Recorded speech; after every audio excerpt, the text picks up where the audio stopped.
Assalamualaikum warahmatullahi wabarakatuh. Saya Nova Rahmadani akan menjelaskan perekonomian Indonesia di masa pandemi COVID-19. World Health Organization atau WHO menyatakan coronavirus atau COV adalah virus yang menginfeksi sistem pernafasan. Infeksi virus ini disebut COVID-19. Virus corona menyebabkan penyakit flu biasa sampai penyakit yang lebih parah seperti sindrom pernafasan dan sindrom pernafasan akut parah. Menurut Worldometer, secara global ada 1.607.595 kasus COVID-19 dan dari sekian kasus tersebut yang meninggal ada sekitar 95.785 orang dan yang sembuh ada 357.164 orang. Kasus ini masih mengalami kecenderungan meningkat. Terus dilihat dari tren perkembangan dari beberapa negara. Ini juga terjadi di Indonesia. Dalam hal ini peningkatan kasus juga masih cukup signifikan. Menyikapi kasus ini, maka berbagai kebijakan mulai dimunculkan. Mulai dari penerapan work from home, social distancing, dan physical distancing, sampai diberlakukan pembatasan sosial berskala besar atau PSBB. Tentu ini akan menimbulkan dampak bagi perekonomian di Indonesia. Pemerintah dan masyarakat harus bersiap terhadap apa yang terjadi bila kasus penyebaran virus ini semakin bertambah dan berlarut.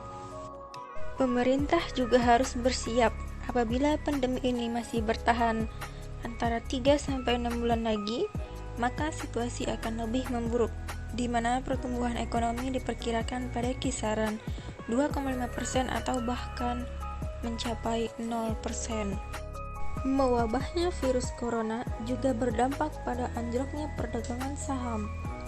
Indeks harga saham gabungan telah merosot tajam, bahkan analisis Securities menjelaskan IHSG bisa berkemungkinan turun di bawah level 3.000. Dampak lain juga berpengaruh terhadap kestabilan nilai tukar rupiah yang pada saat ini rupiah di level 15.900 per dolar sempat mengalami tekanan pada level terendah mencapai 16.575 per dolar.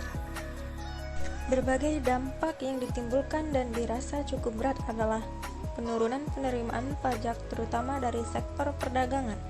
Seperti diketahui, pajak memiliki fungsi budgeter, yaitu sebagai salah satu sumber dana dalam pembangunan, baik pemerintahan pusat maupun daerah. Penerimaan pajak dari sektor perdagangan ini mempunyai kontribusi besar dalam penerimaan pajak. Pemerintah melalui berbagai kebijakannya sudah berpikir jauh mengenai upaya untuk penyelamatan perekonomian. Langkah-langkah pemerintah untuk penyelamatan perekonomian Indonesia dilakukan dengan menggelontorkan beberapa paket stimulus fiskal. Yang pertama difokuskan kepada sektor pariwisata, yaitu hotel, restoran, dan kawasan wisata di daerah-daerah.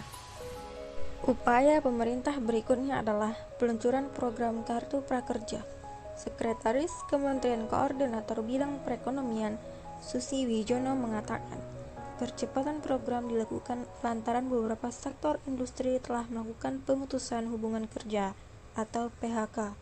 Diharapkan Kartu Prakerja bisa menjadi sarana bagi korban PHK meningkatkan skill secara online.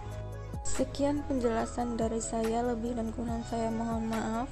Wassalamualaikum warahmatullahi wabarakatuh.